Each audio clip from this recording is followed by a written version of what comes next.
President Donald Trump's executive order on immigration was shut down in federal appeals court 3-0. For now, refugees from 7 majority Muslim countries can continue to enter the United States.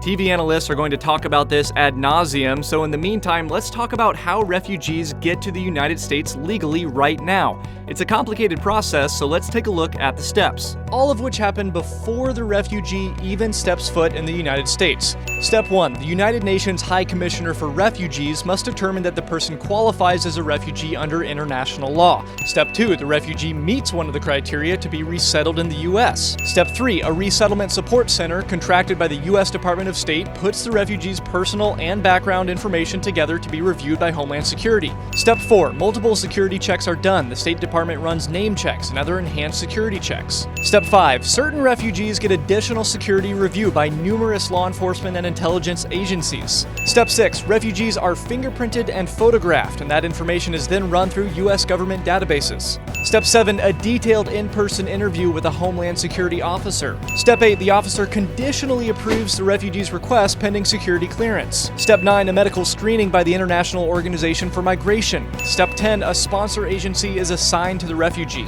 Step 11. Cultural orientation is offered to help them understand the United States and its culture. Step 12. Because this whole process can take more than a year, before they leave for the U.S., another security screening is done to see if anything has changed. Step 13. Finally, the refugee arrives at one of 5 U.S. airports designated as ports of entry for refugees. Customs and Border Protection reviews all documentation and security clearances a final time. 13 steps. And since the September 11th attacks, more than 785,000 refugees have come to the United States. None committed terrorist attacks. 3 were charged with terrorist-related crimes.